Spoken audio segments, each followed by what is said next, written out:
আমার একটা টাকা দাও, আমি দুপুর বেলা কয়টা ভাত খাবো? আমার খাওয়ার মতো কিচ্ছু নাই, আমার এক বেলা খাবার খাওয়ার মতো ব্যবস্থা করে। আমি ডাক দিয়া বললাম, ছাত্রদের ওখানে চিল্লা পাল্লা করে কে দেখো তো। ছাত্ররা আমার ডাক দিয়া বলে, হুজুর একজন ভিক্ষুক বড় অসহায়, সাহায্য চাইতেছে মানুষের কাছে তার খাবার দাবার। আমি বললাম, কি অবস্থা একটু দেখার দরকার। তাড়াতাড়ি নিজের একটু সেভ করিয়া বাহিরে একটু তাকাইলাম জানলা দিয়ে, দেখি দুইটা পা নাই, হাঁটতে পারে না, শুধু মানুষের কাছে হাত দুইটা বাড়াইয়া চাইতেছে আর বলতেছে, ও ভাই আমার একটা টাকা দাও, আমি তোমাদের একটা টাকা পাইলে আমি কয়টা ভাত খাইতে পারবো? আমার একটু খাবার খাওয়ার জন্য কয়টা টাকা দিবানি? ও আমার যুবক ভাই, ও আমার বৃদ্ধ বাবা, ও আমার পর্দার অন্তরালের মা, আমি আপনাদের কাছে অনুরোধ করি, ওই মানুষটার মতো আমাদের তো কোনো অবস্থা আল্লাহ তাআলা করে নাই, আমাদের তো কঠিন কোনো অবস্থা হয়। ঢাকা শহরে যখন আমি সফর করার জন্য, শুধু এই লোকটা না আরো কত হাজার হাজার ভিক্ষুকরা চাইতেছে, আর বলে ভাই আমার চোখ দুইটা নাই, তোমরা দুনিয়ার কত রং তামাশা দেখো, তোমরা দুনিয়ার অবস্থা দেখো, আমি দেখতে পারি। আমার সন্তানেরা আমারে দেখে বলে, আব্বু তুমি কত সুন্দর। আমি যে কত সুন্দর আমি জানি না, আমার সন্তানরা আমারে বলে আমি সুন্দর, কিন্তু আমার সন্তানরা যে কত সুন্দর আমার এই দুইটা চক্ষু দিয়ে আমি দেখতে পারি, কারণ আমার দুইটা চক্ষু আল্লাহ তাআলা দেয় নাই। ও যুবক, তোমাদের কাছে অনুরোধ, তোমরা দুনিয়ার জমিনে থাকা অবস্থায় তওবা করিয়া দুনিয়া থেকে বিদায় নাও। ও যুবক ভাই, আমি একটা হাদিস পড়েছি, এই আয়াতের সমন্বয়, আলা ইন্না জাসাদিল মুদগা ইদা সালুহাত সালুহাল জাসাদু কুল্লু ওয়া ইদা ফাসাদাত ফাসাদাল জাসাদু কুল্লু আলা ওয়াহিয়াল কলব। যেই বান্দার অন্তরটা মরিয়া যায়, যেই বান্দার অন্তরের মধ্যে গুনাহ থাকে, যেই বান্দার অন্তরটা অন্ধকারাচ্ছন্ন হইয়া যায়, ওই বান্দার শরীরটা দুর্বল হয়ে যায়।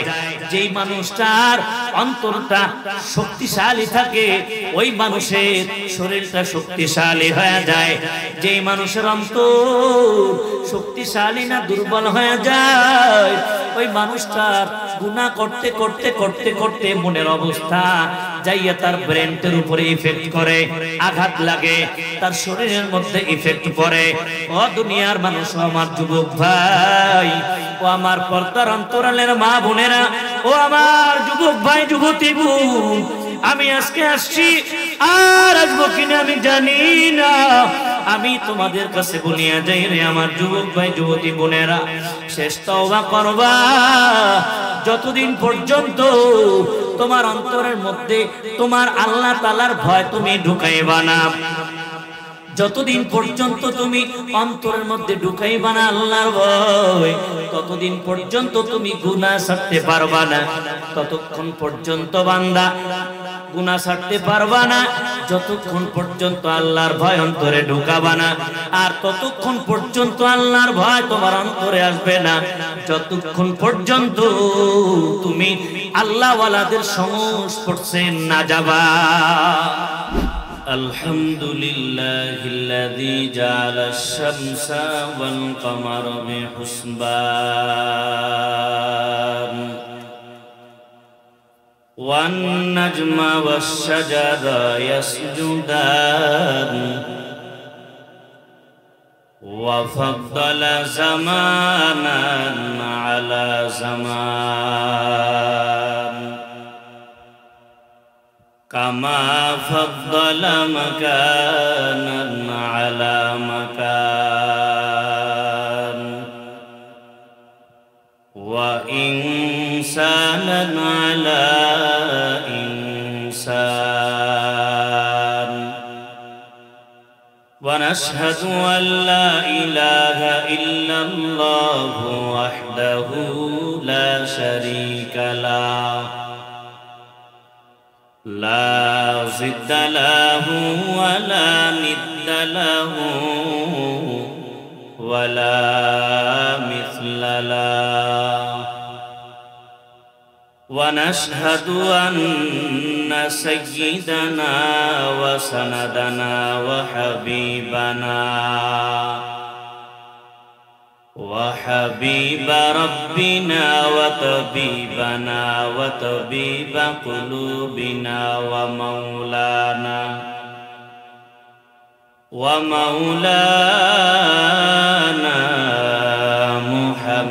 محمدا عبده ورسوله الذي أرسله الله تعالى بالحق بشيرا ونذيرا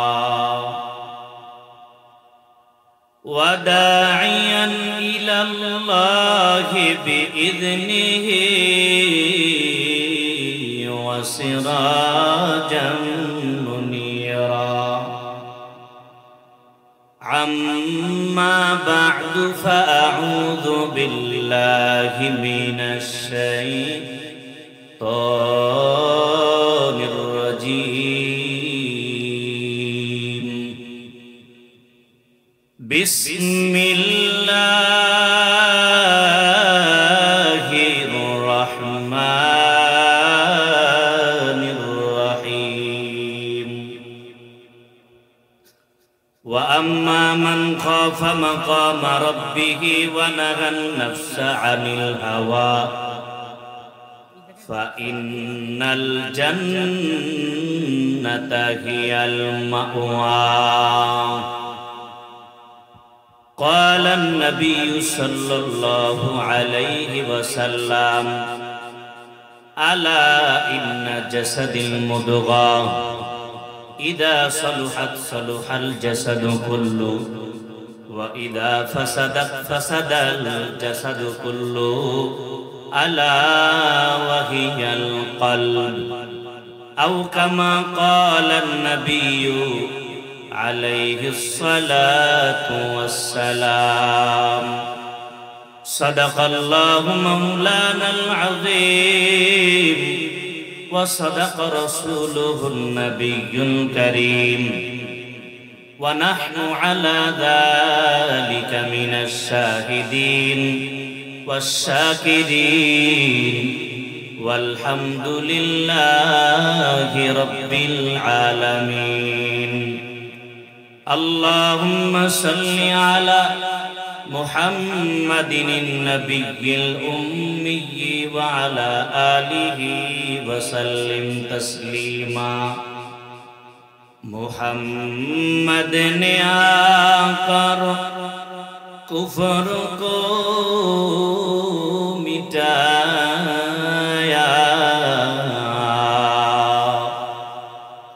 کفر کو مٹا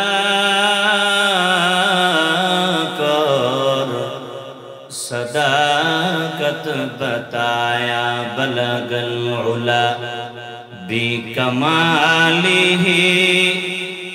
کشف الدجى بجمالہ حسنت جميع خصالہ صلوا علیہ وآلہ لا إله إلا الله لا إله إلا الله لا إله إلا الله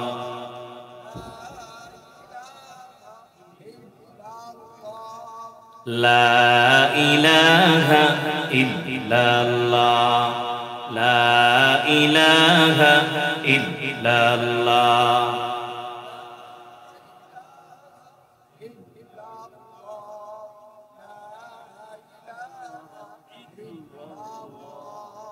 লা ইলাহা ইল্লাল্লাহ লা ইলাহা ইল্লাল্লাহ মুহাম্মাদুর রাসূলুল্লাহ সুবহানাকা লা ইলমা লানা ইল্লা মা 'আল্লামতানা ইন্নাকা আনতাল আলিমুল হাকীম রব্বি ইশরাহ লি সাদরি ওয়া ইয়াসসির লি আমরি ওয়াহলুল 'উকদাতাম মিন লিসানি यफ़क़हू क़ौली निकलेगा ज़मानाए आखिर अहले बिदअत निकलेगा ज़मानाए आखिर अहले बिदअत इस्लाम में नई नई बाती करे इजाद इस्लाम में नई नई बाती करे इजाद সাউন্ড কমানো যাবে না ইসলাম মে নই নই বাতি করে ইজাদ আয়ে বান্দায়ে খোদা রহো হর দম মে তো হুশিয়ার আয়ে বান্দায়ে খোদা রহো হর দম মে তো হুশিয়ার बेदात का जो बदबू करे तुमको ईमा बर्बाद बेदात का जो बदबू करे तुमको ईमा बर्बाद अल्हम्दुलिल्लाह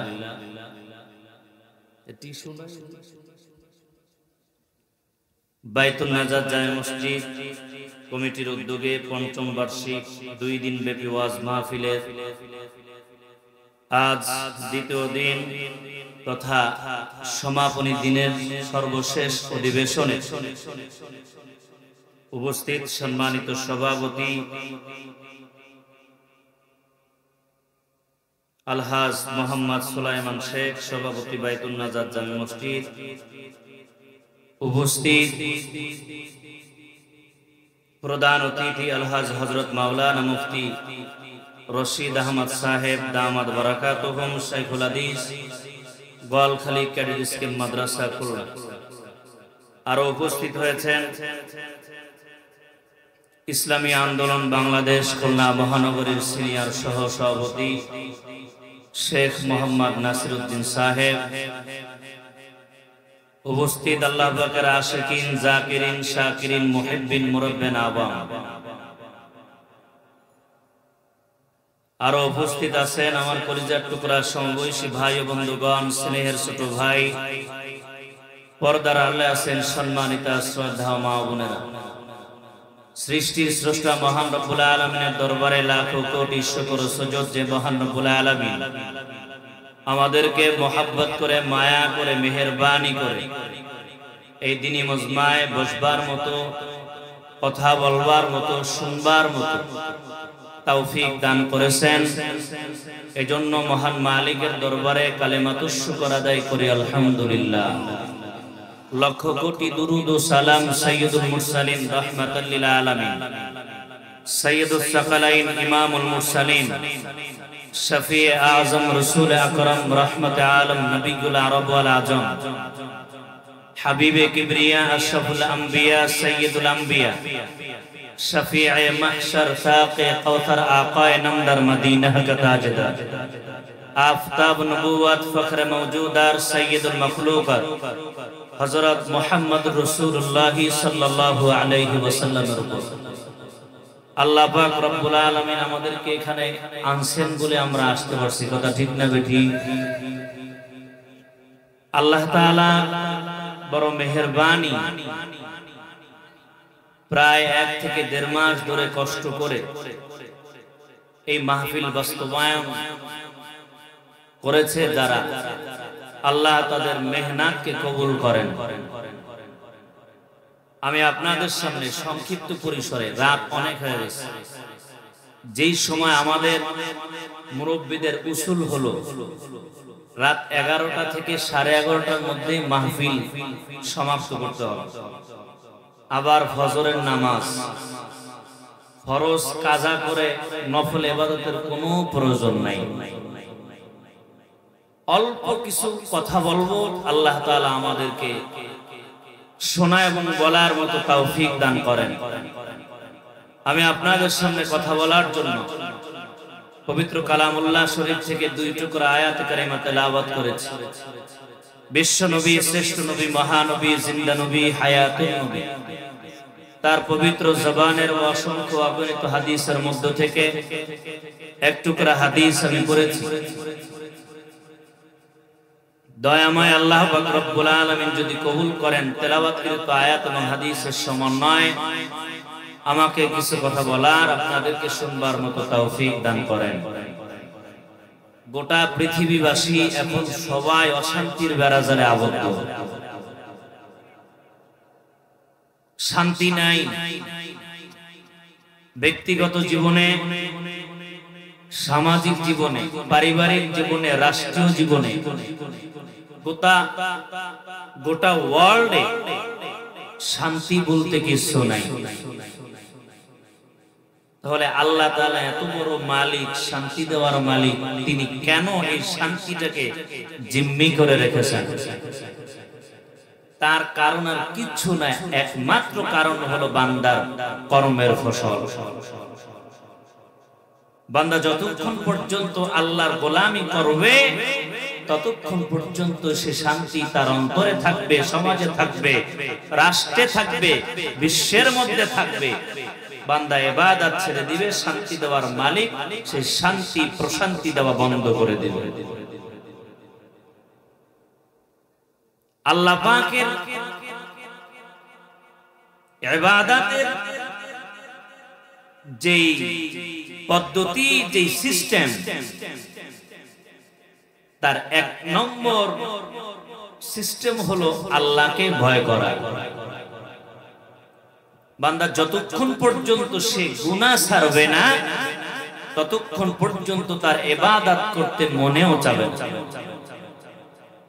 কারণ গুনাহ বান্দা যতক্ষণ করবে ততক্ষণ তার অন্তরটা মরিচিকা দিয়ে ভরে যাবে।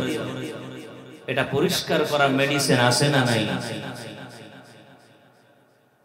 ভালো কাজ আমরা যেন করতে পারি, এজন্য প্রধান যেই মেডিসিন আল্লাহ তাআলা দিয়েছে সে মেডিসিন হলো আল্লাহ পাকের ভয়। কারো ভয় না থাকলে অপরাধ থেকে বেঁচে থাকা যায় না। বাবার ভয় যদি অন্তরে না থাকে তাহলে বাবার সামনে সন্তান অপরাধ করবে। বাবার ভয় যদি সন্তানের অন্তরে থাকে বাবার সামনে সন্তান অপরাধ করতে পারবে না। ওস্তাদের ভয় যদি ছাত্রের অন্তরে থাকে তাহলে সেই ছাত্র ওস্তাদের সামনে অপরাধ করতে পারবে না। 1 নম্বর মেডিসিন হলো ভয় থাকা লাগবে। আল্লাহ বলেন ওয়া আম্মা মান খাফা মাকামা রাব্বিহি ওয়া নাহান নাফসা আনিল হাওয়া ফা ইন্নাল জান্নাতা হিয়াল মাওয়া। কার ভয় বলেন? আল্লাহর ভয়। যেই বান্দা আল্লাহর সামনে দাঁড়ানোর ভয় করবে, ওই বান্দা আল্লাহর সামনে দাঁড়ানোর ভয় যদি করে তাহলে সেই বান্দা কুকর্ম করতে পারবে না, গুনাহ করতে পারবে না। আর যে বান্দা গুনাহ করবে না আল্লাহর সামনে দাঁড়ানোর ভয়ে, ওই বান্দাকে আল্লাহ পাক রব্বুল আলামিন ফাইনাল জান্নাতা হিয়াল মাওয়া দান করবে। 1 নম্বর মেডিসিন কি লাগবে বলেন? 1 নম্বর মেডিসিন হলো আল্লাহর ভয়। আজকে দুনিয়ার জমিনে আল্লাহর ভয় নাই বলে ফিলিস্তিন ওয়ালারা আজকে শান্তিতে নাই। আল্লাহর ভয় এমন একটা অস্ত্র, এই ইসরায়েলদের মধ্যে যদি আল্লাহর ভয় যদি থাকতো, ওই বেঈমানের বাচ্চারা ফিলিস্তিনের উপরে আক্রমণ করতে পারতো না, ঠিক কিনা? শেখ হাসিনার মধ্যে যদি আল্লাহর ভয়, এই জিনিসটাই অস্ত্রটা যদি শেখ হাসিনার অন্তরের মধ্যে থাকতো, শেখ হাসিনা লক্ষ লক্ষ যুবকদের জবাই করতে পারতো না। মুসলমান ইমানদার, স্বৈরাচার পালাইছে, এখন বাংলাদেশের মধ্যে আবার শুরু হয়ে গেল। না না না না, এ মুমিন, এই অবস্থা আপনি ততক্ষণ পর্যন্ত পরিবর্তন করতে পারবেন না যতক্ষণ পর্যন্ত বাংলাদেশের রাষ্ট্রীয় পর্যায়ে ইসলাম প্রতিষ্ঠা করবেন না। ইসলাম প্রতিষ্ঠা ছাড়া মানুষের খুন বন্ধ হবে না, মানুষের আত্মসাৎ বন্ধ হবে না। ও আল্লাহর বান্দা, তুমি তাহাজ্জুদ নামাজ পড়তে পারো 70 রাকাত, 80 রাকাত, 90 রাকাত, 100 রাকাত। তুমি আল্লাহর ভয় যদি তোমার অন্তরের মধ্যে না ঢুকাও, ও শামীম ওসমান সাহেব, তোমার অন্তরের মধ্যে যদি আল্লাহর ভয় যদি না থাকে, তোমার ওই ভয় যদি না থাকে, তুমি নামাজ পড়লে কি হবে? মানুষের টাকা যদি আত্মসাৎ করিয়া বিল্ডিং করো, আমেরিকায় টাকা পাঠাও, তোমার এই নামাজ দিয়া আল্লাহ তাআলার জান্নাতে যাওয়া যাবে না, ঠিক কিনা? এ দুনিয়ার মানুষ, দুনিয়ার অবস্থা বড় খারাপ, বিশেষ করে বাংলাদেশ। আমি সেদিন এক জায়গায় জুমার নামাজ পড়াইলাম। জুমার নামাজ পড়ানোর পর আমি দোয়া করলাম, আয় আল্লাহ, স্বৈরাচার গেছে, আর এক স্বৈরাচার যেন বাংলাদেশের মধ্যে মাথা চারা দিয়ে না উঠতে পারে। তুমি আমাদের তৌফিক দাও, আয় আল্লাহ, আমরা যেন এর প্রতিবাদ করতে পারি। ও আল্লাহ গো, জামাত ইসলাম, ইসলামী আন্দোলন বাংলাদেশ, বাংলাদেশ খেলাফত মজলিস সহ, আয় আল্লাহ, বাংলাদেশের মধ্যে যত ইসলামিক দল আছে, তুমি সমস্ত ইসলামিক দলকে ঐক্যবদ্ধ হইয়া বেঈমানদের বিরুদ্ধে লড়াই করার মতো তৌফিক তুমি আমাদের দান করিও। ওমা নামাজ পড়া বাইর হইলাম, কিছু লোক আসিয়া আমারে বলে, হুজুর বয়ান ভালো লাগছে, দোয়াটাও খুব সুন্দর লাগছে হুজুর। আমি বাড়িতে গেলাম, আমার এক উস্তাদের মসজিদের জুমার নামাজ, হুজুর আমারে ফোন দেয়, ও মামুন কি কয়, তুমি দোয়া করছুনি? আমি বললাম করছি। নামাজ পড়াইছি? বলে তুমি বয়ান করছুনি? আমি বলে করছি। এত ভাগ ভাগ করে জিজ্ঞাসা করে কেন, কাহিনী কি? বলে দোয়ার মধ্যে কি বলছো? আমি বললি কি কইছি? বলে দোয়ার মধ্যে কি স্বৈরাচারের বিরুদ্ধে দোয়া করছুনি? আমি বললাম হ্যাঁ করছি। তা কি সমস্যা কি? বলে তুমি তো দোয়া করছো। আমি বলছি রাজনীতির বয়ান করবি না, কিন্তু দোয়ার মধ্যে রাজনীতি কেন ঢুকাইলি? মসজিদের মধ্যে এখন কথা চলতেছে। আমি বললাম কি সমস্যা কি? বলে তুমি স্বৈরাচারের বিরুদ্ধে কথা বলেছো, এজন্য আমার মসজিদের মধ্যে তর্কাতর্কি শুরু হয়ে গেছে। দুই দল, এক দল তোমার পক্ষে আর এক দল তোমার বিপক্ষে। আমি বললাম দোয়া করছি, তাতেও সমস্যা? মুসলমান ইমানদার, আমি আজকে আরঙ্গাটাবাসীকে বলে যাই, আওয়ামী লীগের কোনো দোষ নাই, বিএনপির কোনো দোষ নাই। আমি দোষ দেব আমার মতো কাঠমোল্লা গো, যারা মাথায় টুপি পরিয়া বেঈমানদের বিরুদ্ধে কথা বলতে পারে না, যারা আমার মতো মাথায় টুপি পরিয়া বেঈমানদের বিরুদ্ধে কথা বলতে পারে না, আমার মতো জামা পরিয়া বেঈমানদের বিরুদ্ধে কথা বলতে পারে না। আজকে 16টা বছর বেঈমানরা এত জ্বালান জ্বালাইছে, ও আলেমের দলেরা তোমরা কোথায় ছিলা? এখন তোমাদের কথা বলার সুযোগ। এখনো যদি আমরা না পারি, আওয়ামী লীগ থাকলে পারবো না, বিএনপি আসে না, এরপরেও যদি আমরা না পারি, তারপর আমরা কবে পারবো?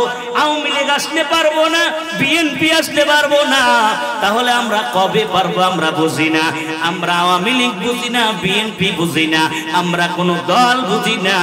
ও আওয়ামী লীগ ওয়ালারা, বিএনপি ওয়ালারা, তুমি একটা কথা মনে রাখিও, তোমার রাজনৈতিক জায়গা আওয়ামী লীগ, তোমার রাজনৈতিক জায়গা বিএনপি, তোমার রাজনৈতিক জায়গা তোমার যেখানেই থাকুক না কেন, কিন্তু তুমি মুসলমান, এটা তোমার মাথার মধ্যে রাখতে হবে, অন্তরের মধ্যে আল্লাহকে রাখতে হবে। এ দুনিয়ার মানুষ, আল্লাহ অন্তরে নাই, বিবেকের মধ্যে আমার ইসলামের কোনো টেনশন নাই, এজন্য আমাদের মেন্টালিটি সব দলের পক্ষে হয়ে গেছে, ঠিক কিনা? কথা কি খারাপ বললাম? স্টেজ থেকে নামার বললে পরে কি আবার ওই তাকে মতো ধরবেননি?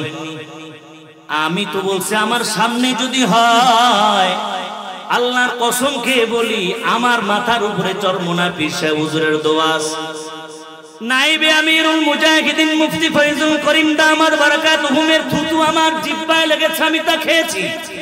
আমার কোনো ভয় নাই, আমার ভয় হলো আমার আল্লাহ। এ দুনিয়ার মানুষ, আমার উস্তাদরা আমার জন্য দোয়া করে, আমার বাবা বলে, বাবা রাজনীতির কথা বলবি না। আমি বললাম, ও বাবা, মা, ও মা, আমি রাজনৈতিক কথা কি বলবো না? আমার মা বলে, বাবা আমার পক্ষ থেকে তোমার উপরে কোনো চাপ নাই, তোমার বাবা বুঝে না, তোমার বাবারে বুঝাও। আমি আমার আব্বারে বুঝাই, আমার মারে বুঝাই। ও মা, আজকে আমেরিকার কারাগারের মধ্যে আফিয়া সিদ্দিকা নামের আমার একজন বোন, সে আজকে আমেরিকার নির্যাতনের শিকার। ভারতের মধ্যে আমার মুসলমান ভাইরা নির্যাতনের শিকার। ফিলিস্তিনের মধ্যে আমার মুসলমান ভাই বোনেরা আজকে নির্যাতনের শিকার। আমি আজকে মুসলমান হইয়া আমি কেমন করে সহ্য করতে পারি গো? আমি মুসলমান হইয়া সহ্য করতে পারবো না। ওই যে আমেরিকার কারাগারের মধ্যে আমার বোন আফিয়া সিদ্দিকা চিঠি পাঠাইছে, গোটা পৃথিবী জুড়ে চিঠিটা ভাইরাল হয়ে গেল। সবাইকে বলতেছে, আমার মুসলমান ভাইয়েরা, তোমরা আমাকে রক্ষা করতে পারো নাই, তোমরা আমাকে রক্ষা করতে পারো নাই, তোমরা আমার মুসলমান ভাই না।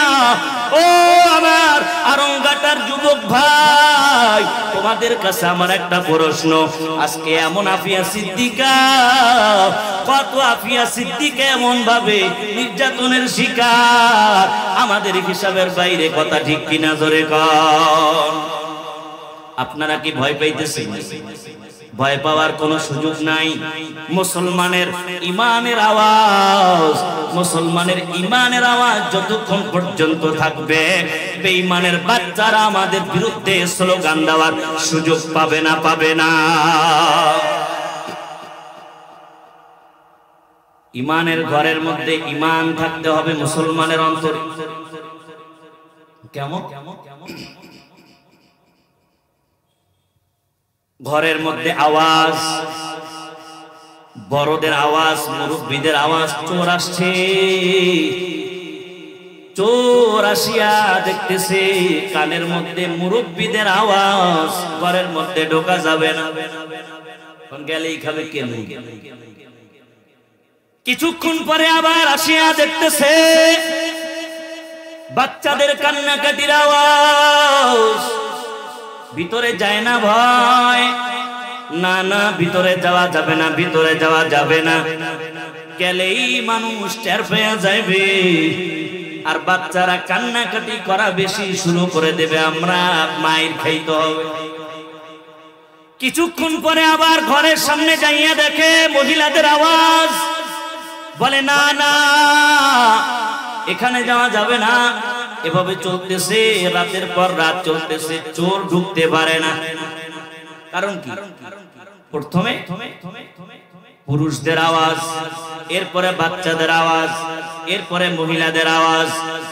এ মুসলমান ইমানদার, ঘরের মধ্যে আওয়াজ থাকার কারণে বেঈমানের ওই চোরের দলেরা ঘরের মধ্যে ঢুকতে পারে না। আমি তো বলি মুসলমানের একটা ইমানের ঘর, মুসলমানের অন্তরে, মুসলমানদের দেশেই বাংলাদেশে যতক্ষণ পর্যন্ত আমরা আওয়াজ তুলে ধরব ততক্ষণ পর্যন্ত বেঈমানের বাচ্চারা আমাদের হুঙ্কারের কারণে আমাদের সাথে পাল্লা দিতে আসবে না। মুসলমান ইমানদার আল্লাহর ভয় অন্তরে ঢুকানো লাগবে কি লাগবে না? আল্লাহর ভয় তুমি অন্তরে ঢুকাও। আল্লাহর ভয় যদি তোমার অন্তরের মধ্যে না থাকে রে যুবক, তুমি ইবাদত করতে পারবা না, গুনাহ ছাড়তে পারবা না। গুনাহ ছেড়ে দিতে হবে।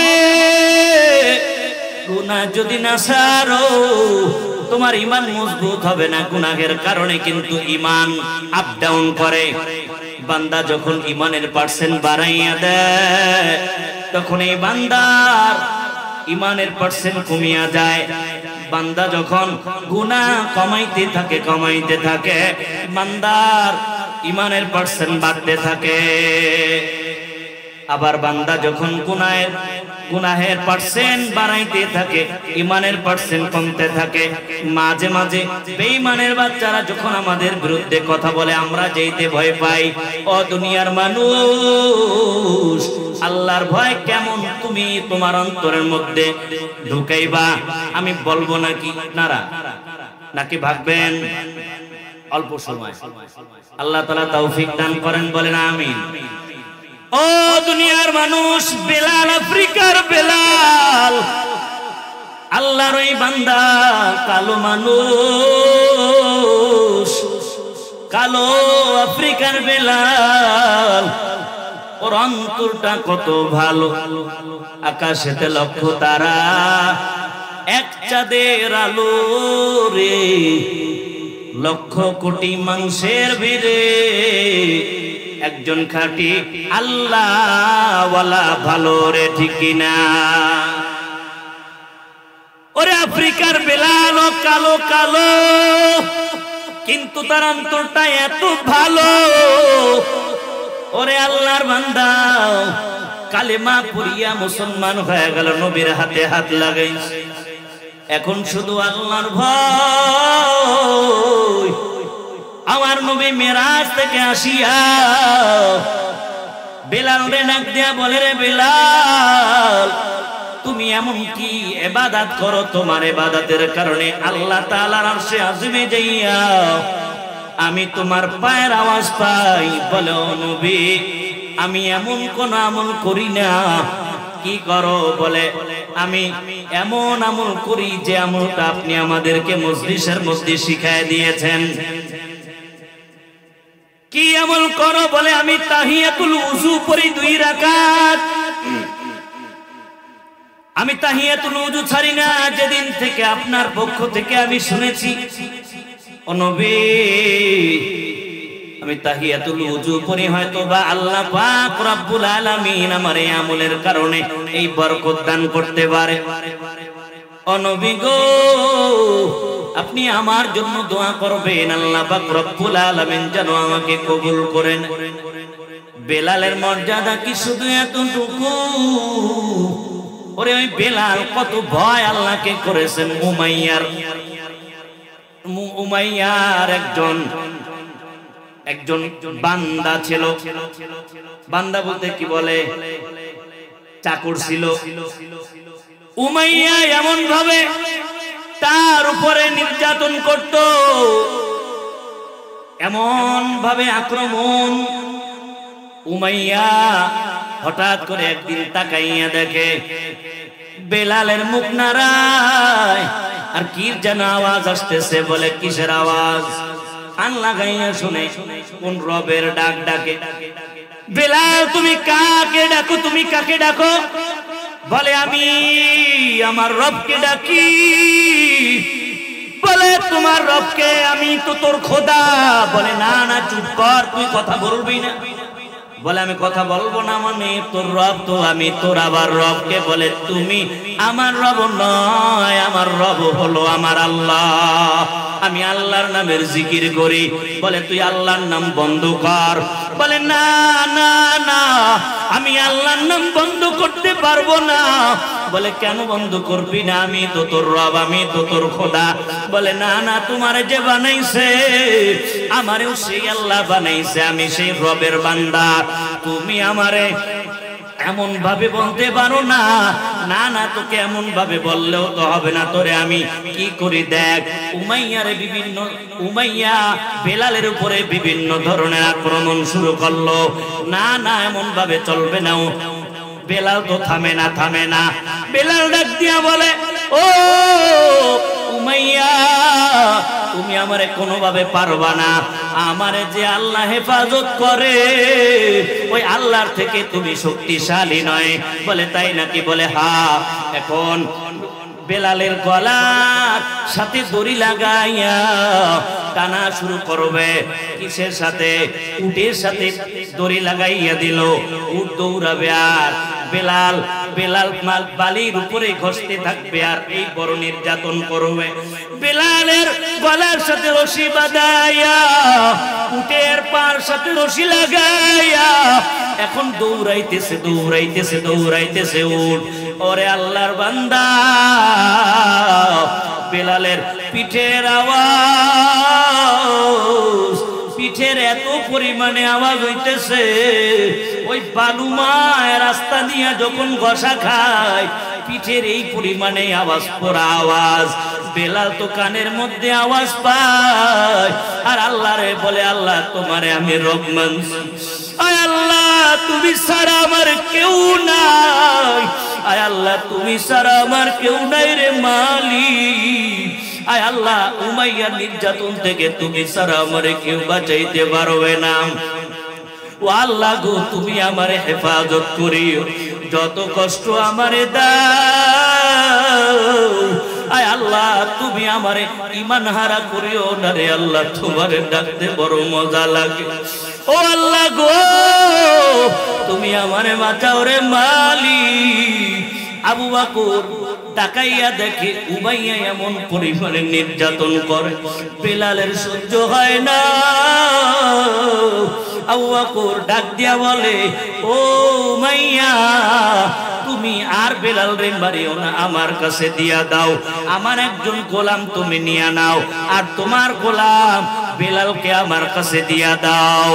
বলে না না, আমি গোলামের পরিবর্তে গোলাম দিব না। বলে তাহলে কি হবে? বিক্রি করতে হবে, বিক্রি করো, তোমার কি পরিমাণে টাকা লাগবে, যত টাকা লাগে তুমি নিয়া বেলালকে আমার কাছে দিয়া দাও। আল্লাহর নবী বিষয়টা খেয়াল করে দেখলো, আবু বকরকে ডাক দিয়া বলে, রে আবু বকর, তুমি বেলালকে কিনবা, বেলালকে কেনার সময় তুমি আমার কাছ থেকেও কিছু টাকা নিও। কিয়ামতের ময়দানটা বড় কঠিন, কিয়ামতের ময়দানে যদি আল্লাহ তাআলা বলে বেলালের খরিদ্দারকে, তখন আমি তোমার সাথেও যেন দাঁড়ায় যেতে পারি। ও দুনিয়ার মানুষ, বেলাল আল্লাহকে ভয় এত পরিমাণে করেছে, শুধু এতটুকু নাকি বেলালকে আল্লাহ পাক রব্বুল আলামিন মসজিদে নববীর মুয়াজ্জিন হিসেবে কবুল করেছে। বেলাল কথা বলতে ঠিক মতো পারতো না, বেলাল ঠিকভাবে আজান দিতে পারতো না, তোতলাইয়া আজান দিত। সাহাবীরা, কিছু সাহাবীরা নবীর কাছে যাইয়া বলে, ও নবী, বিলাল আজান দিতে কষ্ট হয়, ও নবী এখন নতুন মুয়াজ্জিন আমরা দেখতে চাই, আমরা নতুন মুয়াজ্জিনের কণ্ঠে আজান শুনতে চাই। বলে তাই নাকি? বলে হ্যাঁ। বলে তাহলে তাই হবে। বেলালকে ডাক দিয়া বলে, ও বেলাল, নবী আমার ডাক দিছে কাকে? বেলালকে ডাক দিয়া বলে, ও বেলাল, তোমারে আমি একটা কথা বলবো। বলে ও বেলাল, তুমি কষ্ট নিবা না, তোমারে আমি কষ্ট দিতে চাই না, তুমি মসজিদের মুয়াজ্জিন হয়েছো, মসজিদে নববী তোমাকে আল্লাহ কবুল করেছে, তুমি মসজিদের নববীর মুয়াজ্জিন হয়েছো। কিছু সাহাবীর দাবি ছিল তারা মসজিদে নববীতে নতুন মুয়াজ্জিনের আযান শুনতে চায়, কিন্তু আমি নবীর তো মনটা মানায় না, কিন্তু সাহাবীদের আবদার তো আমার শুনতে হয়। তুমি কয়েকদিন অবসরে থাকো, আমি একটু বিষয়টা বুঝে নেই। বিলাল চলিয়া গেল, কিছু বলে না। বিলাল চলিয়া গেছে, মসজিদে নববীর কাছাকাছি যাইয়া অবস্থান করতেছে আর কান্নাকাটি করতেছে। রাত শেষ হয়ে গেল। রাত শেষ হয়ে যাওয়ার পর নতুন মুয়াজ্জিনের আযান, আল্লাহু আকবার, আল্লাহু আকবার, আল্লাহু আকবার, আল্লাহু আকবার, হাইয়া আলাস সালাহ, হাইয়া আলাল ফালাহ। কিন্তু কোন পরিবর্তন নাই, রাতেরও কোনো পরিবর্তন নাই, দিনেরও কোনো পরিবর্তন নাই। কিরে খবর কি? আযান শেষ হয়ে গেছে। আযান শেষ হয়ে যাওয়ার পর সুবহে সাদিকের পর দিন হইতে থাকবে, রাত চলিয়া যাবে, কিন্তু ব্যাপারটা দেখে ভিন্ন। সময় যত যায় সূর্য উঠে না, সূর্য আর কোনদিন উঠবে না। আল্লাহ পাকের খেলা শুরু হয়ে গেছে। আল্লাহ পাক সহ্য করতে পারে না অনেক বিষয়। আল্লাহ তাআলা বান্দার চোখের পানি সহ্য করতে পারে না। আল্লাহ তাআলা সব সহ্য করতে পারে রে, কিন্তু আল্লাহ তাআলার অসহায় বান্দার চোখের পানি সহ্য করতে পারে না। ও আরঙ্গাটাবাসী, আমার যুবক ভাই, আমার বৃদ্ধ বাবারা, ও আমার পর্দার অন্তরালের মা বোনেরা গো, বিলালের কান্না আল্লাহর কাছে কবুল হয়ে গেছে। নবী পেরেশানি, নবী যখন পেরেশান হয়ে যায়, নবীর কান লাল হয়ে যায়, নবীর মুখ লাল হয়ে যায়, নবী পেরেশানির মধ্যে পড়িয়ে গেছে। কি ব্যাপার কি? সূর্যেরও কোনো দেখা নাই, ঝলকও হইতেছে না। কারণ সামান্য ঝলক হইলেই তো সে নামাজে দাঁড়াবে, কারণ সেই সুযোগ তো আর হইতেছে না। কারণ কি? বলে সময় যত যায় অন্ধকার তত বেশি হয়, অন্ধকার তত বেশি হয়। কেমন যেন কিয়ামতের আলামত শুরু হয়ে গেল। হঠাৎ করে নবী পেরেশানি, আল্লাহ তাআলা ডাক দিয়া বলে, জিবরিল তাড়াতাড়ি চলে যাও, আমার নবীর পেরেশানি আমার সহ্য হয় না। কিন্তু আমি কি করব? ওদিকে আমার বান্দার চোখের পানি আমি সহ্য করতে পারি না। আল্লাহ পাক রব্বুল আলামিন জিবরিল আমিনকে নবীর কাছে পাঠিয়ে দিয়েছে। জিবরিল আমিন আসিয়া বলে, ও নবী, পেরেশানির কোনো দরকার নাই। আল্লাহ তাআলার হুকুম সূর্যকে বলে দিয়েছে, ও সূর্য, কিয়ামত হয়ে যাবে, জীবনে কোনোদিন আর উঠবি না। কেন কেন? আল্লাহ পাক রব্বুল আলামিন ঘোষণা দিয়েছে, মসজিদে নববীর মধ্যে আওয়াজ হয় না, আযানের আওয়াজ। বলে কি বলো? মসজিদের নববীতে আজকে সুন্দর সুন্দর আওয়াজ সুরে আজকে আযান হয়েছে। বলে না না না না, আল্লাহর আরশে আজিম পর্যন্ত সেই আযানের আওয়াজ যায় নাই। আল্লাহ তাআলা আমারে পাঠাইছে যতক্ষণ পর্যন্ত মসজিদে নববীতে আযান হবে না, ততক্ষণ পর্যন্ত আল্লাহ তাআলার সূর্য আর কোনোদিন উঠবে না। বলে কি বলো? আযান তো দেওয়া হয়েছে। বলে কে দিয়েছে? বলে নতুন মুয়াজ্জিন। বলে আল্লাহ তাআলা বলেছে, বিলালের চোখের পানিতে আরশে আজিমের খুঁটি নাড়াচাড়া শুরু হয়ে গেছে। আল্লাহ পাক রব্বুল আলামিন ঘোষণা দিয়েছে, যতক্ষণ পর্যন্ত বিলালের আযানের আওয়াজ আরশে আজিমে পর্যন্ত না যাবে, ততক্ষণ পর্যন্ত আপনার নামাজে দাঁড়ানো হবে না।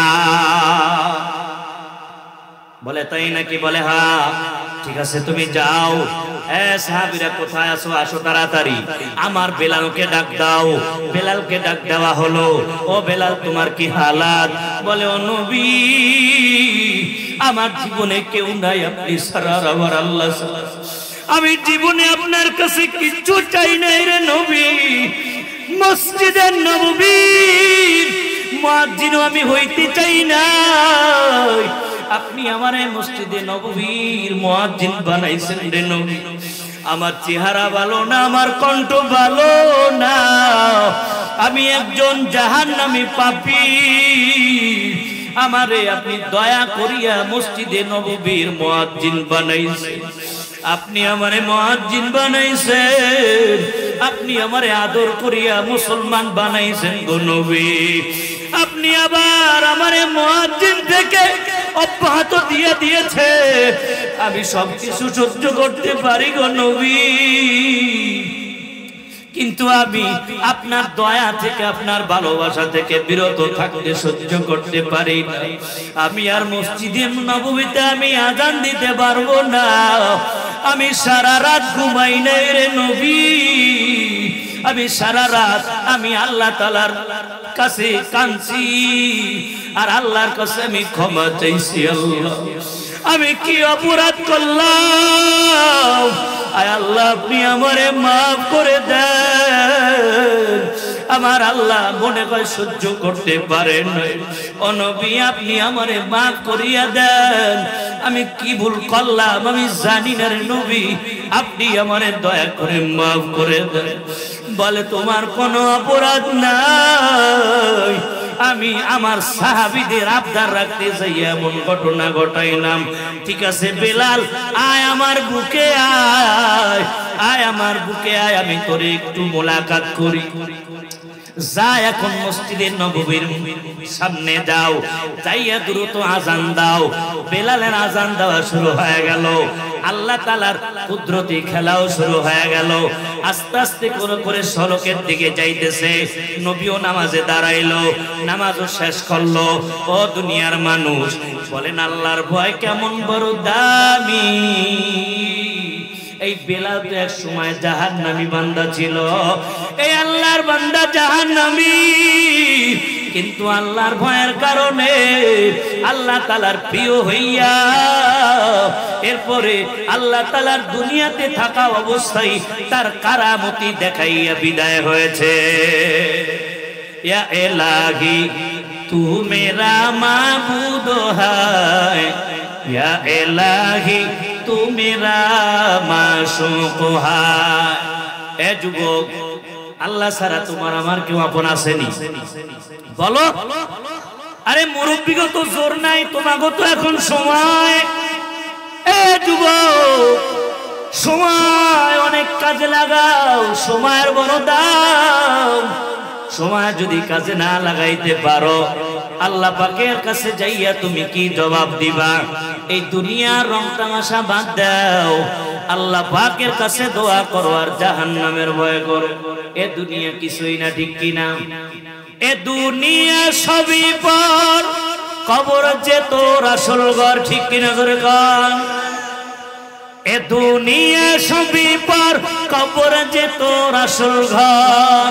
নামাজের লাগিয়া কি তোর মোটের মায়া লাগে না? চিন্তা করে দেখো না, কবরে কি যাইবা না? চিন্তা করে দেখো না, কবরে কি যাইবা না? আল্লাহর কাছে হাজিরা দেওয়া লাগবে কি লাগবে না? আমি আর অল্প সময় কথা বলেই আমার শেষ করব। থাকবেন না? থাকবেন? আল্লাহ পাক রব্বুল আলামিনের ভয় অন্তরের মধ্যে ঢুকাও। তুমি তো আমি দূরের কথায় যুবক, আমার নবীকে ডাক দিয়া বলে, আমার আল্লাহ, ইয়া আইয়ুহান নাবিয়্যুত্তাকিল্লাহ ওয়ালা তুতিল কাফিরিনা ওয়াল মুনাফিকিন।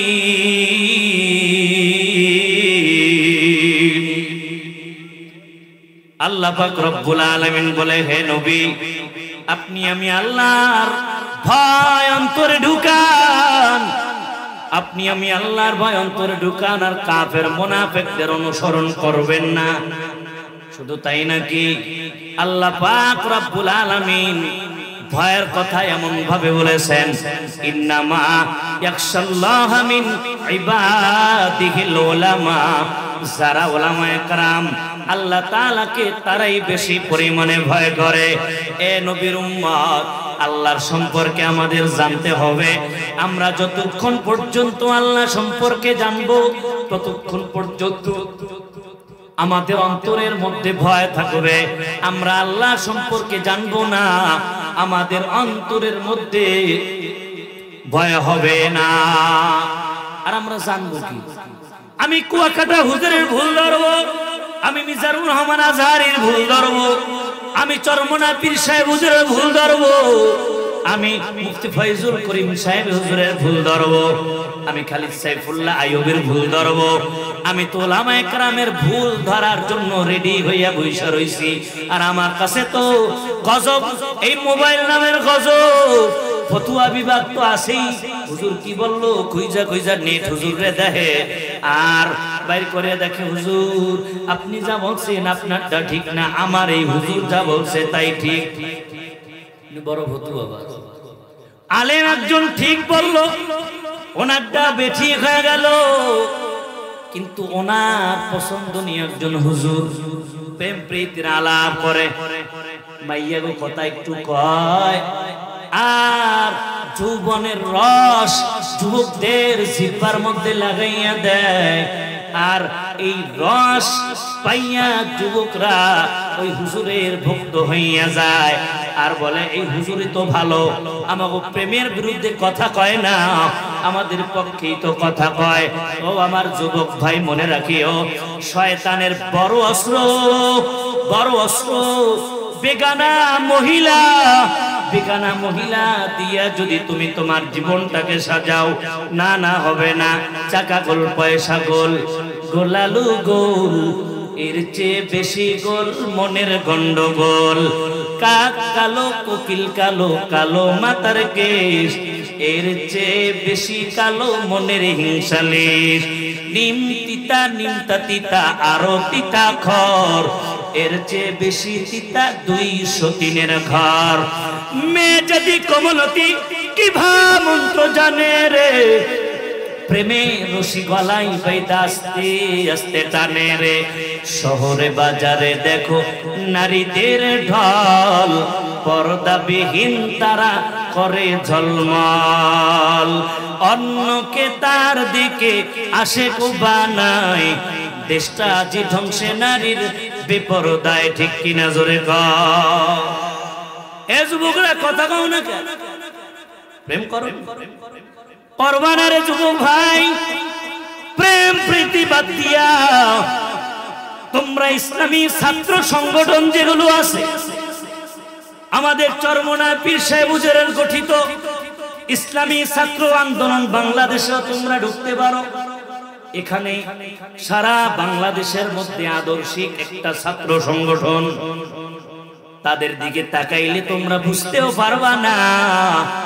কেন্দ্রীয় পর্যায়ে যারা দায়িত্বশীল, সবার মুখে দাড়ি, সবার মাথায় টুপি, সবার গায়ে লম্বা জামা, দেখলেই মনে হয় একজন মাদ্রাসার মুফতি সাহেব, একজন মাদ্রাসার মুহাদ্দিস সাহেব, শাইখুল হাদিস।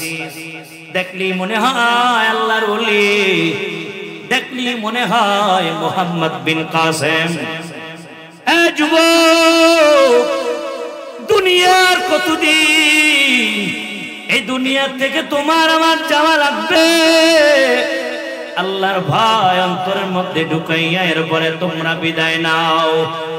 আল্লাহর ভয় বড় কঠিন। আমি একটা ঘটনা বলিয়ে শেষ করব, সবাই থাকবেন না ভাববেন? থাকবেন নি? দেখি কারা কারা থাকবেন না।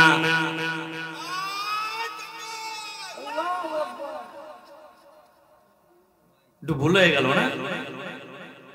এখন দেখি কারা কারা থাকবেন। নারা তাকবীর, নারা তাকবীর। আল কোরআনের আলো, সংসদে জালো, কোরআন সুন্নাহর আলো। সংসদে আইন জ্বলতে হবে, ঘরে ঘরে না। ঘরে ঘরে জ্বললেই সংসদ পর্যন্ত যাবে না। সংসদে যদি জ্বালিয়া যায়, পোটা ঘরে ঘরে জ্বালিয়া যাবে। এ যুবক ভাই, আমি তিনটা যুবকের ঘটনা তোমাদের শুনাইয়া আমি বিদায় নেব। অনেক দূর থেকে এসেছি, তোমাদের যদি একটু ভালো কিছু না দিতে পারি তাহলে তো আর হবে না। যদি হেদায়েতের মালিক আল্লাহ, চেষ্টা করা আমাদের কাজ। কেউ উঠবা না, ঠিক আছে তো যুবক ভাই? তিনজন যুবক পাহাড়ি এলাকা জঙ্গলের মধ্যে ঘুরতে গেছে। ঘুরতে যাইয়া বড় বিপদে পড়িয়া গেছে। চারিদিকে মেঘাচ্ছন্ন হইয়া গেছে, চারিদিকে কেমন যেন অন্ধকার, চারিদিকে ঝড় বৃষ্টি শুরু হইয়া গেল। ওই তিনজন যুবক, তিনজন বন্ধু মানুষ একটা গোপের মধ্যে ঢুকিয়া গেছে। পাহাড়ের ভিতরে একটা সুন্দর জায়গা করা, ওর মধ্যে চলিয়া গেছে। যাওয়ার পরে কিছুক্ষণ পর হঠাৎ করে একটা পাথর গড়াগড়ি করিয়া ওই যেই ভিতরে ঢুকছে একটা বসবাসের জায়গা, সেই দরওয়াজা থেকেও বেশি বড় একটা পাথর যাইয়া আটকাইয়া গেছে। তিনজন যুবক বড় বিপদে পড়িয়া গেছে। কি করবে, কোনো উপায় নাই, বের হইতে পারে না। ওই তিনজন যুবক মিলিয়া পাথরটা সরাইতে পারে না। এখন চিন্তা করে আমাদের তো উপায় নাই, আমরা কি করব? সবাই এখন পেরেশানির মধ্যে পড়িয়া গেছে গো। এখন সবাই তিনজন যুবক মিটিং করতে বসলো। ডাক দিয়া বলে, রে যুবক ভাইয়ারা, আমাদের পিছনের অবস্থার দিকে আমরা একটু খেয়াল করি। বলে কি বলো? বলে আমরা কি ভালো কাজ করেছি কিনা জীবনে আমরা একটু মনে করিয়া আল্লাহর কাছে আমরা তওবা করি। আল্লাহ মনে হয় আমাদের এই তওবা কবুল করতে পারে। প্রথম যুবক ডাক দিয়া বলে, আমার একটা ঘটনা মনে পড়িয়া গেছে। বলে কি ঘটনা? বলে আমার ঘটনা মনে পড়ছে। আমার ঘরের মধ্যে একজন যুবক কাজ করত। আমার অনেক ধন সম্পদ, আমি টাকা পয়সার মালিক আল্লাহ আমারে বানাইছে। আমার ঘরের মধ্যে একজন যুবক কাজ করত। একদিন ওই যুবক হঠাৎ করিয়া অর্ধেক দিন কাজ করিয়া আমার কাছে বেতন চাইলো। আমি প্রতিদিনের বেতন প্রতিদিন রাত্রবেলা দিয়া দিতাম, আর সে রাত্রবেলা নিয়ে যাইতো। কিন্তু আজকে সেই বান্দা পরিপূর্ণ টাকা চাইতেছে অর্ধেক দিন কাজ করিয়া। আমি তাকে দিতে রাজি হইলাম না। আমি বললাম, না না, তোমারে আমি অর্ধেক দিনের টাকা দেব, পুরা দিনের টাকা আমি তোমাকে দিতে পারবো না। বলে কেন? কেন আপনি আমাকে দেন, আমার উপকার হবে। আমি তারে ঝাড়ি মারিয়া তাড়াইয়া দিলাম। সে চলিয়া গেল, সে বড় কষ্ট পাইয়া গেছে।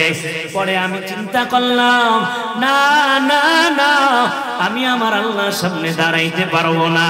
আমি টাকা পয়সা দিয়ে আমি আমার সংসার চালাই না। ওই বান্দার টাকাগুলো আমি জমা রাখিয়া দিলাম। জমা রাখিয়া দিয়া আমি একটা বকরি কিনলাম, গাভিন বকরি। আমি সেই গাভিন বকরি দিয়া কয়েক মাস পর্যন্ত পালা শুরু করলাম। পালতে পালতে পালতে পালতে বিশাল একটা মাঠের মধ্যে বকরির পাল হইয়া গেল। একদিন আমি ওই বকরিগুলো দেখাশোনা করতেছি, হঠাৎ করে দেখি ওই যুবকটা ওই রাস্তা দিয়ে চলিয়া যায়। আমি তাকে ডাক দিলাম, ও যুবক ভাই, তুমি আমার কাছে আসো। বলে কি বলেন? আপনার সাথে কোনো কথা নাই না ভাই, তুমি রাগ করিও না। তোমার টাকা কি তুমি নিবা না? বলে না না, আমার দরকার নাই। বলে না, তুমি নাও। বলে তাহলে দেন। বলে তোমার জন্য তো আমার কাছে টাকা নাই। তুমি ওই দিন চলিয়া যাওয়ার পরে আমি টাকাগুলো জমা রাখিয়ে দিয়েছি। তোমার ওই টাকা দিয়ে আমি ওই বকরির পাল করেছি, তুমি ওগুলা নিয়ে যাও। বলে না না, আমি ওগুলা নিতে পারবো না।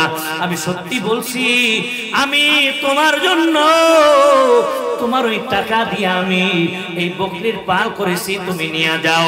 বলে সত্যি? বলে হ্যাঁ। বলে তাহলে আমি নিয়ে যাইতে পারি। ঠিক আছে, আপনি আমাকে আপনাকে আমি মাফ করে দিলাম। আপনি আমার জন্য দোয়া করবেন। আল্লাহর কাছে বলতেছে, আল্লাহ আপনি যদি আমার এই আমলটা কবুল করে, ও আল্লাহ আপনি দয়া করে পাথরটারে সরাইয়া দেন। ওই পাথরটা তিন ভাগের এক ভাগ সরিয়ে গেল। ও দুনিয়ার যুবক ভাই, বলো আল্লাহর ভয়ের মর্যাদা আছে না নাই? আল্লাহর ভয়ের দাম আছে না নাই? আল্লাহ তাআলাকে যত বেশি ভয় করবা, আল্লাহ পাক রব্বুল আলামিনের তত বেশি কাছাকাছি হয়ে যাবা। লাউ আনজালনা হাদাল কুরআনা আলা জাবালিল লারাইতাহু খাশিআম মুতাসাদ্দিআম মিন খাশিয়াতিল্লাহ ওয়া তিলকাল আমসালু নাদরিবুহা লিন-নাসি লাআল্লাহুম ইয়াতাফাক্কারুন। এ যুবক ভাইরা, তিন ভাগের এক ভাগ শুনিয়া গেছে, এখন বাকি রইল কয় ভাগ? দুই ভাগ রয়েছে। আর একজন যুবক ডাক দিয়া বলে, রে ভাই, আমারও একটা ঘটনা মনে পড়িয়া গেছে। বলে কি? বলে আমি দুধের ব্যবসা করি, আর আমার সন্তান, আমার মা বাবা, আমার স্ত্রী, আমার পরিবার আমার এই দুধ খাইয়াই বাঁচতে থাকে। তারা তাদের জীবন চালায়, আমি দুধ খাওয়াই তাদের প্রতি বেলায় 3 বেলা। তারা এই দুধ খায়, অবশিষ্ট যে দুধ বাঁচিয়া থাকে আমি বিক্রি করার পর সেগুলো নিয়ে আসি। এখন তাহলে আমার একদিন আমি এমন ঘটনা আমার চোখের সামনে হইয়া গেছে, আমি কোনোদিন ভাবি নাই এমন ঘটনা আমার ঘটবে। বলে কি? বলে আমি একদিন রাত্রবেলা, গভীর রাত হইয়া গেছে, রাত 12টা-1টা বাজিয়ে গেছে, আমি রাত্রবেলা ওই অবশিষ্ট দুধগুলা নিয়ে আসলাম বাসার মধ্যে। আসিয়া দেখি আমার মা ঘুমাইয়া গেছে। আমার আদত হলো, আমার অভ্যাস হলো, আমি আমার মাকে দুধ না পান করানো পর্যন্ত আমি আমার সন্তান, আমার স্ত্রীকে সহ আমি নিজেও পান করতাম না। আমি আমার মাকে পান করাবো, এরপরে আমি দুধ পান করবো। ও যুবক ভাইয়েরা, এরপরে ওই যুবক ভাই বলে, আমি চলে আসিয়া দেখি আমার মা ঘুমানো। আমি ডাকলাম না, আমার মা কষ্ট পাবে, কারণ মা যদি কষ্ট পায় জাহান্নাম ওয়াজিব হয়ে যাবে। আমি আমার মারে কষ্ট দিব না বলে আমি ডাকি নাই। আমি না ডাকিয়া আমি সারা রাত দাঁড়াইয়াছিলাম দুধের পেয়ালা নিয়ে। আমার সন্তানরা কাঁদতে কাঁদতে আমার পার কাছে ঘুমাইয়া গেছে। এরপরেও আমি আমার সন্তানের মুখে দুধ দেই নাই। ফজরের আজান দিয়ে দিছে, মা উঠিয়া বলে, সন্তান তুমি এখানে দাঁড়ানো কেন? বলে, ও মা, আমার প্রতিদিনের আদত, আমার প্রতিদিনের অভ্যাস, আমি আপনাকে দুধ পান না করানো পর্যন্ত আমি কাউকে পান করাই না। আপনাকে আমি দুধ পান করাই নাই, তাই আমি আপনার অপেক্ষায় রয়েছি। আপনি দুধ পান করবেন, এরপরে আমি সবাইকে পান করাবো। তোমার পার কাছে কারা? বলে, আমার সন্তানেরা। বলে, তাদেরকে দুধ পান করাও নাই? বলে, না মা, আমি আপনাকে দেওয়া ছাড়া আমি কাউকে দিতে পারি না রে মা। বলে, কি করছো? আমার জন্য আমার নাতি পুত্রীদেরকে তুমি কেন কষ্ট দিলা? বলে, না মা, আপনাকে দেওয়া ছাড়া আমি কাউকে দিতে পারি না রে মা। আল্লাহর কাছে দোয়া করে গেল। ওই মা দোয়া করে দিল, বলে, আল্লাহ গো, আমার সন্তানকে তুমি বিপদের হাত থেকে বাঁচাই। ও দুনিয়ার মানুষ, এই যুবকটা মার জন্য এত কষ্ট করলো, তোমার মার জন্য কি তুমি এমন কোন কষ্ট করছো নাকি? মা বাবা কত কষ্ট করে, 10 মাস 10 দিন পর্যন্ত গর্ভে ধারণ করেছে তোমার আমার। আজকেও আমি বাসায় যাইয়া যখন গোসল করলাম, গোসল করা শেষ, আমি জামা কাপড় চেঞ্জ করতেছি, আমার মা আসছে উযু করার জন্য। আমাকে ডাক দিয়া বলে, রে সন্তান, আমার পায়ে বড় ব্যথা, আমার জন্য দোয়া করিস। আমি বললাম, মা, আপনার জন্য তো আমি সব সময় দোয়া করি। আজকে আপনার দোয়ার ফসল সারা বাংলাদেশের মধ্যে ওয়াজের ময়দানে বয়ান করি রে মা। আমার মা বলে, রে সন্তান, আজকে আমার এই পার মধ্যে ঘা হইয়া গেছে, আমার পার মধ্যে ব্যথা, আমার পায়ে এত ব্যথা কেন জানো? আমি বললাম কেন গো মা? আমার মা বলে আমি কেন তা আমি জানি না, কিন্তু এ সন্তান তুই যেদিন থেকে দুনিয়াতে পদার্পণ করেছো ওই দিন থেকে আমার পা ব্যথা শুরু হয়েছে। 23 বছর 24 বছর হইয়া গেল, আজ পর্যন্ত কত ডাক্তার দেখাইলাম, আমার পা ব্যথা এখনো পর্যন্ত ভালো হয় না। আমি বললাম মা আপনি আমারে মাফ করেন দেন। আমার মা বলে বাবা না, তোর তো কোনো দোষ নেই, এটা তো তুই উসিলা মাত্র। আল্লাহ তাআলা আমারে হেফাজতে রাখছে, এরপরেও আমার কোনো বড় ধরনের ক্ষতি হয় নাই, এজন্য তো আমার জীবন তো চলিয়া যায় না। আজকে আমার এই অসুস্থতার জন্য হলেও তুই যে আজকে মানুষের সামনে দুইটা কথা বলো, আজকে মানুষের দিনের দাওয়াত দাও, যুবকদের পা ধরে ধরে তোর মতো এমন ভাবে বানানোর চেষ্টা করো, আমার এতেই আমার গর্ব হয় রে সন্তান। আমি যদি মরিয়া যাই আমার কবরের সামনে দিয়ে একটু দোয়া করিস রে সন্তান। আমি বললাম মা আপনি টেনশন করবেন না রে মা, আমি আপনারে কোনোদিন বলতে পারবো না রে মা, আমি আপনার সন্তান, আপনার চোখের পানি বদৌলত দোয়া করবেন সারা বিশ্বব্যাপী যেন আমি দিনের খেদমত করতে পারি। মা বলে তোর জন্য আমি চোখের পানি কত ফেলাইছি, আমি এখনো ফেলাবো, মৃত্যুর আগ পর্যন্ত আমি তোর জন্য দোয়া করব।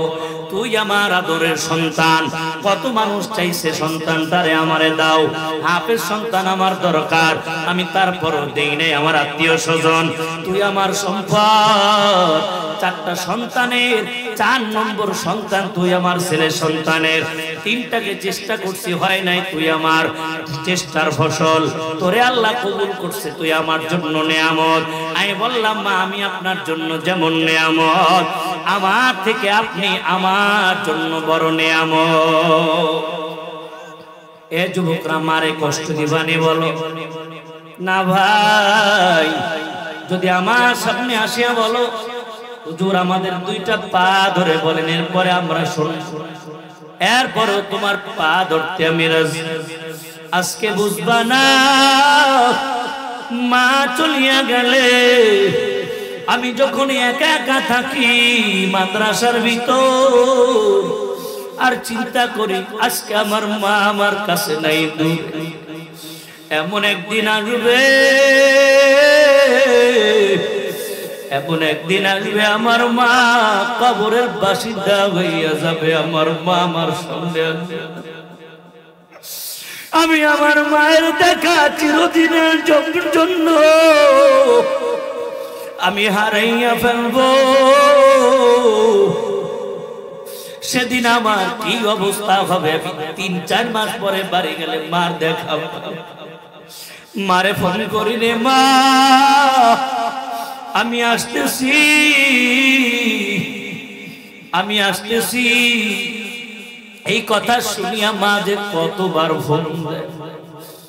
এ আমার যুবক ভাই, যেদিন আমার মা চলিয়া যাবে ওদিন আমি কারে ফোন দিয়া জানাবো, আর আমি কারে বলবো মা আমি আসতেছি, আর কে আমাকে বারবার ফোন করিয়া বিরক্ত করবে? আমি আমার মায়ের জন্য কান্না করি,